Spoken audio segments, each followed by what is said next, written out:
Hi everyone, Luke here again, and today I'm going to be doing another talk about another one of the less well understood of the disciplines in game development.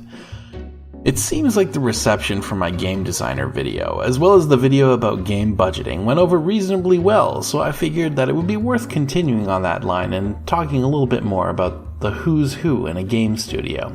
And logically, the next step should be talking a little bit about the producer. I've joked around a few times in previous videos about how the producer is the least well-defined job in games, and to be honest, there is definitely a grain of truth in that statement. Though a producer in any given studio will be responsible for roughly the same range of things, their actual level of involvement in any of those are in something of a state of flux between different game studios. At its core, the producer can be defined as the team manager on a project, a person who's responsible for the budget and schedule of the game, as well as the one whose job it is, ostensibly, to make sure that everyone on the team is able to do and is actively doing their jobs to finish the project on time and under budget. In my budgeting video, I spoke about the concept of QCD, which stands for Quality, Cost, and Delivery. Though this concept isn't necessarily always known by this title, it's still basically the cornerstone of what any producer should truly be concerning themselves with when performing their day-to-day job. In an industry of artists and creatives, and I firmly believe that programmers are just as much creatives as the rest of us, the producer is the money man, the penny pincher, the whip cracker, and the guy or gal that everyone loves to hate. Because, due to the very nature of their work, when everything is going as according to plan, which is usually at least in part thanks to the work that a producer is constantly doing behind the scenes in a game studio, you hardly even notice them, but when something goes wrong and the producer needs to put out fires, suddenly they're in the public eye. It's sort of an unfortunate reality of the work of the producer that, no matter what they do, they're unsung at best and reviled at worst. So what really is the producer meant to be doing? I said concerning themselves with QCD, of course, but what does that even mean? Well, the cost and delivery parts are fairly self-explanatory. Much like in my talk about budgeting, that is essentially the task that will take up the lion's share of the producer's time. Making sure that the schedule that is being created is realistic, allowing the team enough time to complete their tasks, but at the same time not running the risk of going over any deadlines. I know this sounds a whole lot like time and not cost, but in terms of game development, they really do equate to the same thing. Time really is money. A producer should be making sure that the team is stocked, that software is licensed and ready to go, and anything else that they need is in their hands before they even know that they need it. This also means that the producer is in charge of ensuring that the rest of the team is communicating, not necessarily with them, but with everyone else. They're a facilitator, master of the scrum that everyone's so fond of, and they'll also be the one to know who, in a cross-disciplinary team, needs to be spoken to in order to get something done. They know the dependencies, they know where everything is, and that is delivery. Delivery is the endgame for all of the cost work above, of course. Delivery means, in layman's terms, to ship the game, but not only the final gold release of a title, also milestones, making sure that they get everything into the hands of the publisher, the consumer, or in the case of early access titles, or the executive. Making sure that nothing is overlooked, like in the case of a retail game development, the designs for box art, manuals, and CD cases, the manufacturing of any bonus items that might be packaged with the collector's edition, or any other number of things. Cost and delivery are the management overall of the project to get it ultimately into the world in a completed form, and when that doesn't happen, extraneous circumstances be damned, the responsibility lies with the producer. Rightly, this is a heavy burden on the producer, and it also cements their position of something of an outsider to the process. All of the above could indeed be done without even ever playing the game.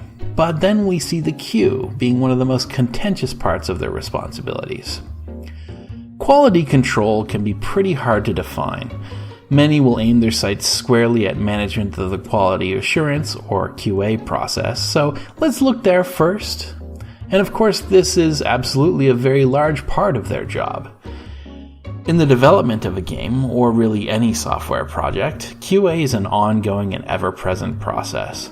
It's on the producer to ensure that the right priorities are being set for the QA team in order to ensure that the bugs that are being logged and tracked are even relevant to the direction of the project, what milestones are coming up, and so on. Though they'll not be directly managing the QA team, once again that's the job of the QA manager, they'll be requesting specific things of the QA team via the QA manager. But it's not all QA either. There are many other things that roll right into the quality proposition of a producer's job. This is where the lines between producer and designer can often blur, and if the members of those two disciplines don't already have a strong rapport, where one of the major communication points of failure tends to start. A producer is the keeper of the project's requirements. This is a weird term, but bear with me. The requirements of the game are a sort of nebulous, high-level concept that usually overlays the game's core pillars, which are defined by the design team. While the pillars of a gameplay define what the game's individual components should coalesce into, the requirements are the deep-rooted core of the game. Its genre, its theme, its demographic, all of the highest level decisions that have to be made at the very conception of the project, which need to be maintained throughout in order to keep the project coherent. The producer is obligated to ensure that these points are always being addressed, while not venturing too deep into the designer's realm. Unfortunately, this happens perhaps all too often in game development. When I was a producer, I was also guilty of sometimes wanting to contribute to designs in ways that I shouldn't. And there are frequently stories of producer meddling leading to a degradation of quality in the design of a game. It's not always the case, but even well-intentioned input can sometimes backfire. Though, in a perfect world, a producer's creative input would be something the entire team would wish to hear, as they have the unique position of having the best bird's-eye view of a project. This stigma of the demi-executive, though, tends to taint the image of a producer's ideas. Essentially, they're the closest to the business end of games that you can be without being an executive. And although they don't have any executive or managerial power in the human resource sense, they're still the person that ultimately is on the hook for making sure that the project is being created to spec. And this puts them in an awkward position of quasi-power and responsibility. They're expected to take responsibility and therefore take charge of the project when something needs to be taken care of, but at the same time, they're nobody's manager.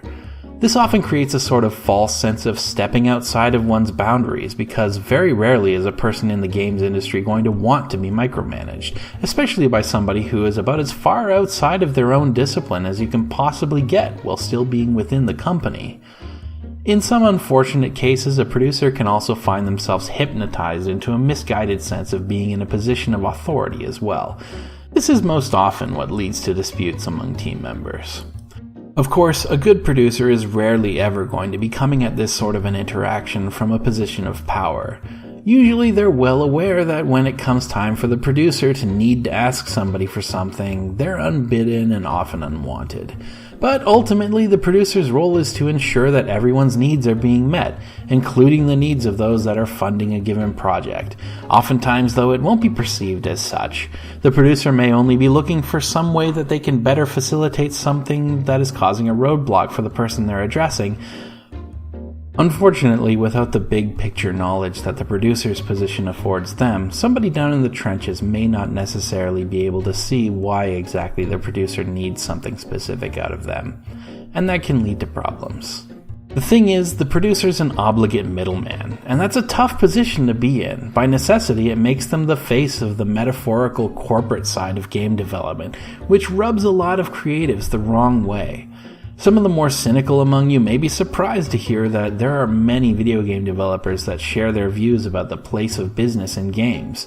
Some of the most impassioned opinions I've ever heard about things like DLC, monetization, distribution platforms like Origin and Uplay, pro-game piracy, and so on have come from the very people within the industry that you'd expect to be the most supportive of them. And even though many of these opinions are held by even producers, when they're inside the studio, they're expected to be concerned with the success of the project first and foremost. In a studio with multiple concurrent projects, this also puts them in a position of being the project's evangelist to the studio's executives, and in the case of being a development studio working with a publisher, evangelist and negotiator to the publisher as well. So I like to describe the producer as the person in the studio that everyone loves to hate.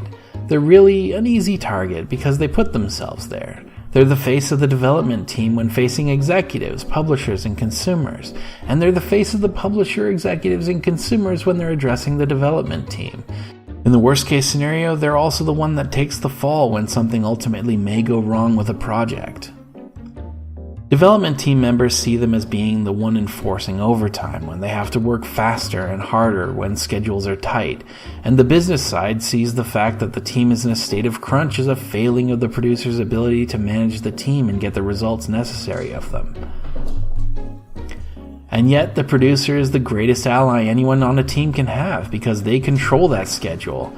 They understand what's happening in a project that causes the inevitable points of failure and can mitigate any problems they might cause, assuming they have the rapport with the team to identify them and do something about them. And that really is the big thing. Much like the designer, the producer needs to be able to build a dialogue with their team. They have to know a little bit about a lot of things and understand the limitations of their team and of technology and game development in general. And they may not need the artistic or technical background that a designer might want to have, but at the very least they need to be able to understand what needs to be done in order to accomplish a task that's on their list, and what questions to ask to do that. And another thing they need is a whole lot of humility, because production is one of the places where things go wrong the most often and most easily.